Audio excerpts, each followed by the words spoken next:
I have a top tip for anyone who wants to visit the airport and go on this skyline. Don't do it if you're afraid of heights. My God, look how high. Look. Oh yeah, and if you thought, oh no, it's fine, there's a bridge, bruv, the bridge is see-through.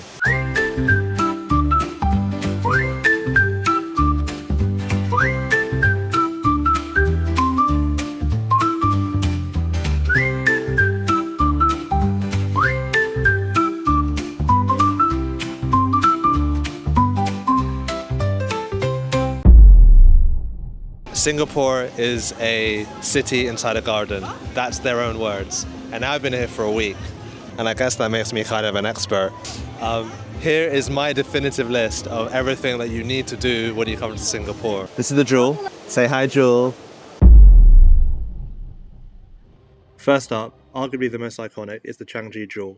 Singapore actually turned their airport into this rainforest shopping mall amusement park thing with a waterfall in the middle, and that waterfall is called the Rain Vortex, and it's actually the tallest indoor waterfall of the world, measuring at about 40 meters. It drops through 7 stories right through the middle of the building, all the way from the top straight into the basement food court area. The crazy part is it actually uses recycled rainwater. Only in Singapore could they turn rain into a tourist attraction. Designed by Mosh Safdie, the same person who's behind the Marina Bay Sands. Talk about favoritism. There's lots of things to do. There's even a really big viewing point right at the top. It's so cute. If you want to be having a good day, then make sure you're prepared for it. Being in the airport, it feels more like an amusement park or something.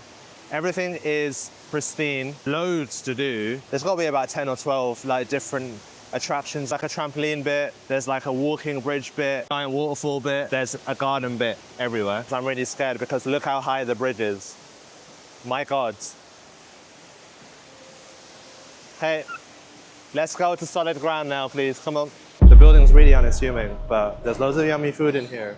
Spoiler alert, ground floor, 10 out of 10. Walk with me. Hawker centres are the food courts of Singapore. Now, they're usually located in big spaces within malls, flats, or even airports, and they're Singapore's answer to affordable and yummy food. Each hawker has a safety rating of A, B, new, or C. I'm gonna just say it, even the C's have really good food. Don't be scared. Locals and tourists love hawkers so much that in 2020, they were added to the UNESCO Intangible Cultural Heritage List. Yeah, that's a real thing. I just Googled it. This is good shit. It's like spicy and salty. But before we get anywhere, let's lay some ground rules. So number 1, follow the etiquette. Pocket tissues or belongings on tables mean that they're reserved, so don't go sitting anywhere that you want. Also, keep an eye out for queues when you order from somewhere, because sometimes the queues are really long and they'll wrap around or have a gap in them to let people pass in between them. And when you've finished eating, put all your dishes in the tray, all your rubbish, go to a tray station, clean up after yourself, please. You're not a child. Also, follow the old people. Imagine you're 80, hungry, and want to eat something good. In general, you'll remember the best place to eat your favourite food. It's not an exact science, but it makes sense to me, and it worked. If you're going to Singapore and you're going to hawkers, just try something new. There's plenty to eat, there's loads and loads and loads of choice. There's 3 or 4 different cultures there, for God's sakes. Try something new, you won't regret it. Go to Old Airport Road for their amazing congee. Do it for the aesthetic. And go to Newton Food Court because you'll be able to see where they film Crazy Rich Asians. Both are very cool. Each hawker is really different. When in doubt, just go. Chinatown, Little India, and Kampong Glam are up next. And guess where we're going? It's Chinatown. It's really busy, really colourful, really chaotic. But, you know, in a fun way. It's like a Jenga of random things. There's food, there's temples, there's shops, there's everything that you could ask for. It's one of those places that you're just constantly spotting things. You'll turn a corner and suddenly there's a temple right next to a souvenir shop. It's mental. We stopped by Hong Lim Food Market and the China Hawker Complex to try all the yummy food. We're in Chinatown Complex to try the food. We're hungry, as usual. From dumplings to fried fish to chicken and rice, there's tons to choose from. So bring your Tupperwares.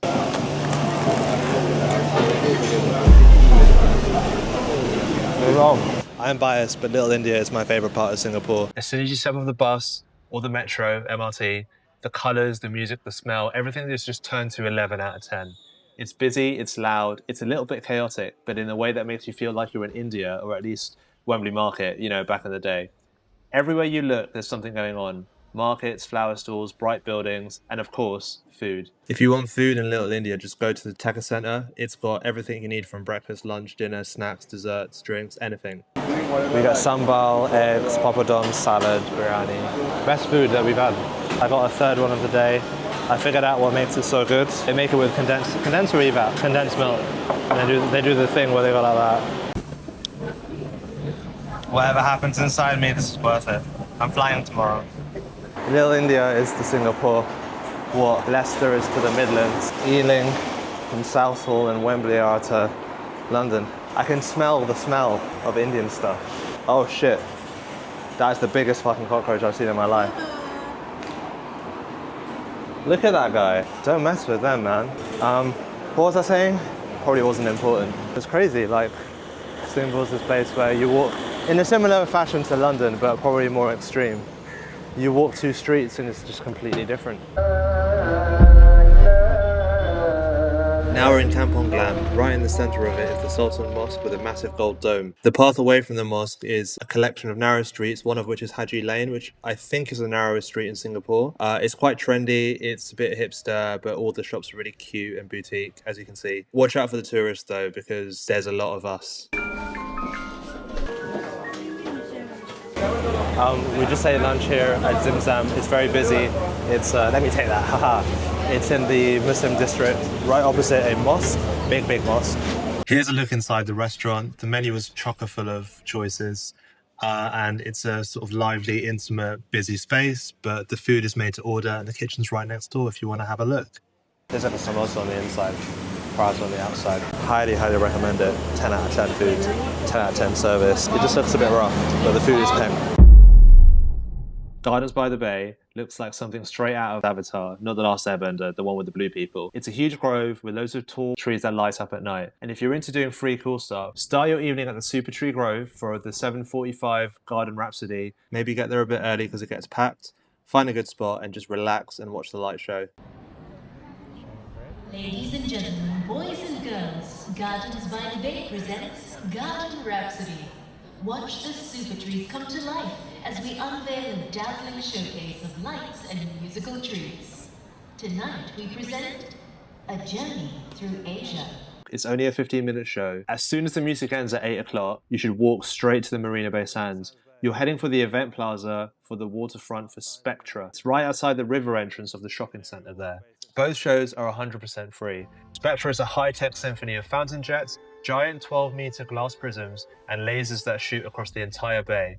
The best spot for it, if you want the grand view, is actually way across at the Merlion part. But for more of an immersive view, which is what we've got here, where you get the music and you get sprayed with water, you want to stand right outside the event plaza railings, and you can sit down there if you want to as well. Just make sure you've got waterproof cameras or you protect your phones.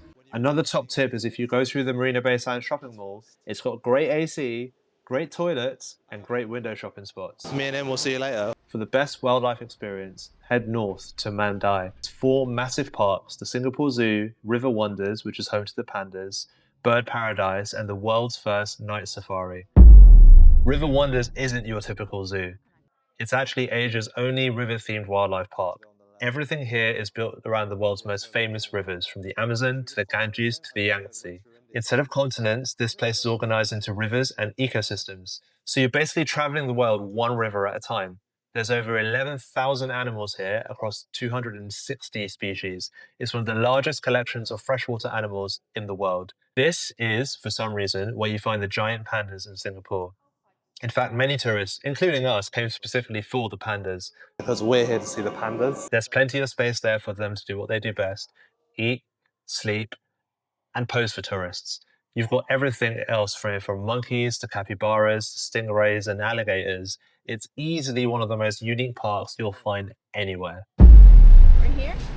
If you need a break from the city, Sentosa is a man-made island resort. To get there, just take a cable car for the views, or the Sentosa Express monorail from the Vivo City Mall, or even just a public bus. That's what we did. It's so accessible. This is Sentosa Beach.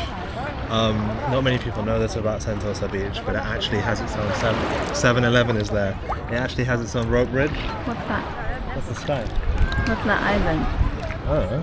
What is that island? Oh, I kept telling you. Sure it's that? Why would I take you? Do you like the beach? It's called Palawan Beach. You're Filipino. I don't know. Do you know what that is? I'll tell you what that is. The southernmost point in Asia. Continental Asia. What's the difference? That is the southernmost point in continental Asia. Done. Apart from Indonesia, which is not part of the continental, apparently. If there's an Asian continental breakfast, Indonesia is not invited. We also then ended up at the southernmost point of continental Asia, which feels like a really niche, random, but quite a cool flex. We're in Sentosa Beach.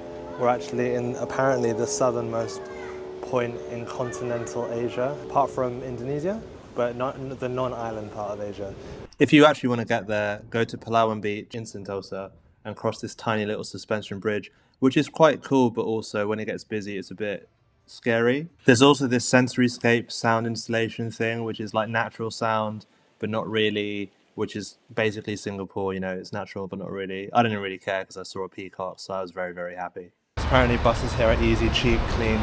There's the bus that we need, but in the other direction. Oh, you can't see. Everything's pretty, everything's clean, everything's very pruned and pristine. Oh, that rhymes. Slay. Singapore loves fines, so don't vape, don't smoke in public, don't take durians on trains, and they even have weird signs about otters on the beach. Who knew? Bus is really cool, bus is really cheap, and so is the MRT. It's all very well connected, so we definitely recommend powering off the taxis and going for public transport, and you get to see more of the city as well, which is always a bonus. And that's a wrap. So wrap.